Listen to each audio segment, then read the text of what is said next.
بسم اللہ الرحمن الرحیم۔ عزیز گرامی قدر جناب مولانا محمد شاہد سہارنپوری حفظہ اللہ، السلام علیکم ورحمۃ اللہ وبرکاتہ۔ ان دنوں ہندوستان میں تبلیغی مرکز بستی حضرت نظام الدین میں آپسی اختلافات کی جو لہر چلی ہوئی ہے، اس کے نتیجے میں دعوت و تبلیغ کے مبارک کام کو خدا نخواستہ جو نقصان پہنچنے کا اندیشہ ہے، اس سے احقر کافی متاثر اور مضطرب ہے۔ اسی تشویش اور پریشانی میں احقر نے مرکز بستی حضرت نظام الدین کے ذمہ داروں کے ساتھ ساتھ ہندوستان کے مختلف مشاہیر اور علماء کرام کو کئی خطوط ارسال کیے کہ خدارہ دعوت و تبلیغ کے اس مبارک کام کو اپنا کام سمجھتے ہوئے اس کی اصلاح اور درستگی کی طرف متوجہ ہوں۔ پاکستان سے ہندوستان ڈاک کی ترسیل غیر یقینی سی بات ہے۔ احقر نے مولانا نجم الحسن تھانوی متولی خانقاہ امدادیہ تھانہ بھون کے صاحبزادے مولوی حذیفہ کو یہ تمام خطوط اس وعدے پر کہ وہ یہ تمام خطوط فوراً ان کی منزل مقصود تک پہنچا دے بذریعہ ای میل ارسال کروائے تھے۔ امید تھی کہ حسب وعدہ وہ پوری ذمہ داری سے تمام خطوط متعلقہ افراد اور مراکز تک بروقت پہنچا دے، لیکن انہوں نے اس سلسلے میں جس غیر ذمہ داری اور تساہل کا ثبوت دیا، وہ شرعی اور اخلاقی نقطہ نظر سے بالعموم اور حکیم الامت حضرت تھانوی قدس سرہ جیسے معاملات کے صاف اور محتاط بزرگ کے دامن سے وابستہ افراد کے لیے بالخصوص بہت ہی قابل افسوس ہے۔ بہرحال ان بھیجے گئے خطوط میں سے ایک مشترکہ خط مولانا سید محمد طلحہ کاندھلوی کے نام تھا۔ جناب کے جوابی مکتوب سے معلوم ہوا کہ احقر کا یہ خط کئی ہفتوں بعد آپ تک مولوی حذیفہ تھانوی کے بجائے کسی اور ذریعے سے پہنچا۔ جناب نے اپنا جو جوابی مکتوب ارسال فرمایا، اس کو پڑھ کر تو احقر کے اضطراب اور پریشانی میں مزید اضافہ ہو گیا۔ نظام الدین مرکز میں موجودہ افراد کے مابین اصل نزاع شورائیت اور امارت کا ہے۔ ہندوستان اور پاکستان کے اکثر تبلیغی حضرات شورائیت کے حامی ہیں، جبکہ مولانا محمد سعد کاندھلوی حفظہ اللہ کو امارت پر اصرار ہے۔ احقر نے جناب کا خط بغور پڑھا، اس میں بھی شورائیت ہی پر اصرار ہے، لیکن اس اصرار کی بنیاد مکاشفات یعنی کشف اور منامات یعنی خواب پر کھڑی کی گئی ہے۔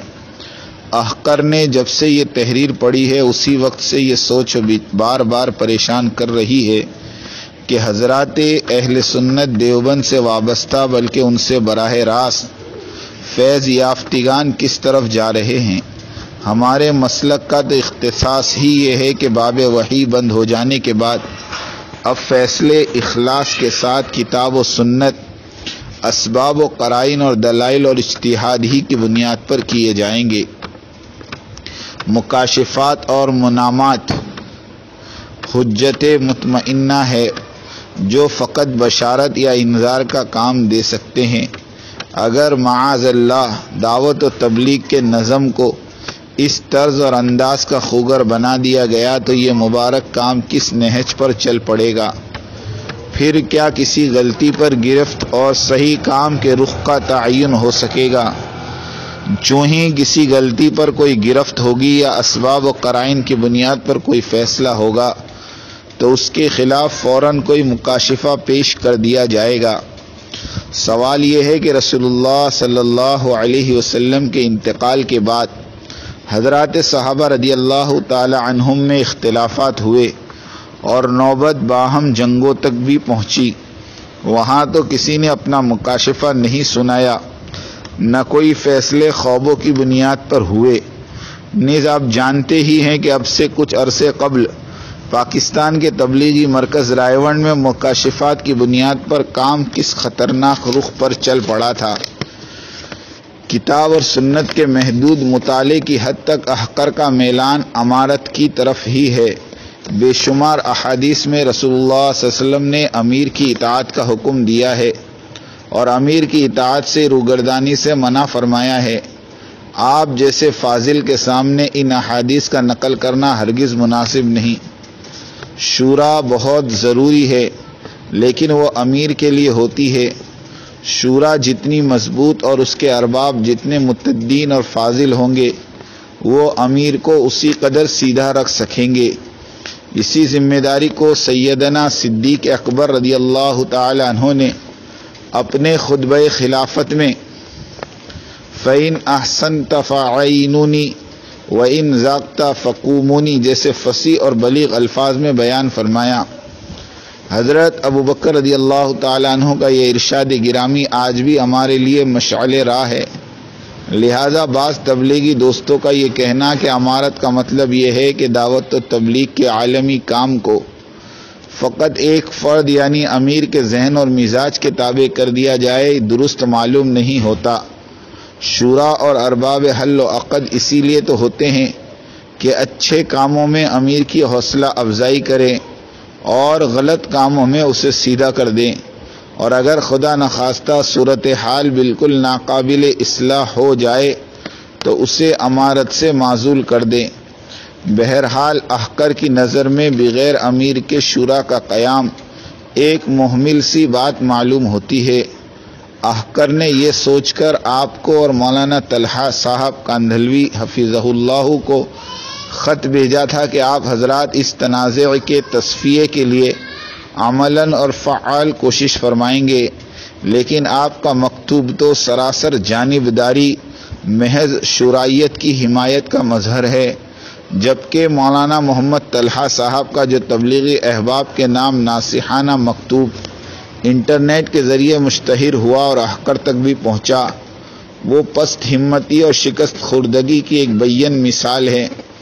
یہ وقت دعاؤں کے ساتھ عملی طور پر میدان عمل میں اقدام کرنے کا ہے، ورنہ بہت واضح طور پر نظر آ رہا ہے کہ ہمارا واحد کام جو اب تک نصف صدی سے زائد عرصے سے غیر متنازع چلا آ رہا ہے، اس اضطراب اور انتشار کے نتیجے میں اپنی روحانیت، فعالیت اور مرکزیت کو کھو دے گا، اور حاکم بدہن ایسا ہوا تو یہ ہماری سب سے بڑی ناکامی ہوگی۔ یہ طرز عمل ہمارے اسلاف کی محنتوں پر پانی پھیر دینے کے مترادف ہو کر ہمیں عند اللہ مجرم بنا دے گا، اور فرد قیامت اپنے بزرگوں کے سامنے جو شرمندگی ہوگی وہ اس پر متضاد ہے۔ احقر اللہ رب العزت سے دست بدعا ہے کہ اللہ تعالی ہمیں دین کی ایسی سمجھ، اس کی حفاظت کا ایسا جذبہ اور استحضار آخرت عطا کرے جس سے ہمیں آخرت میں شرمندہ نہ ہونا پڑے، آمین۔ جب تک ہم اس کام کو اپنا کام سمجھ کر نہیں کریں گے اور یہ کہہ کر بات کو ٹال دینے کی روش نہیں بدلیں گے کہ یہ تبلیغی حضرات کا داخلی مسئلہ ہے، ہمیں اس میں مداخلت نہیں کرنی چاہیے، اگر وہ بطور مشورہ کچھ پوچھیں گے تو مشورہ دے دیا جائے گا، اس وقت تک صورتحال میں تبدیلی کا کوئی امکان نہیں۔ دعوت تبلیغ ہمارا اپنا کام ہے، ہمارے بزرگوں کی محنت کا ثمر ہے، اب تک بحمدللہ اس میں خیر غالب ہے۔ اللہ تعالیٰ اس کام کی حفاظت فرمائے اور ہمیں اس کی قدردانی کی توفیق ارزانی عطا فرمائے، آمین۔ احقر ایک بار پھر آن جناب سے درخواست گزار ہے کہ اپنے طرز عمل پر نظر ثانی فرمائیں، دعوت و تبلیغ کے مبارک کام کو اپنے تجربات اور اجتہادات کا مورد نہ بنائیں، بلکہ غیر جانبدار ہو کر اور صرف تبلیغی کام کی عالم میں تاثیر، مرکزیت اور روحانیت کو سامنے رکھتے ہوئے اپنے دینی رسوخ اور معاشرتی اثر کو بروئے کار لا کر موجودہ بگاڑ کی اصلاح کے لیے ازحد کوشش فرمائیں۔ والسلام سلیم اللہ خان، خادم جامعہ فاروقیہ کراچی، صدر وفاق المدارس العربیہ پاکستان، صدر اتحاد تنظیمات مدارس دینیہ پاکستان، 21 محرم الحرام سن 1438 ہجری، 23 اکتوبر سن 2016۔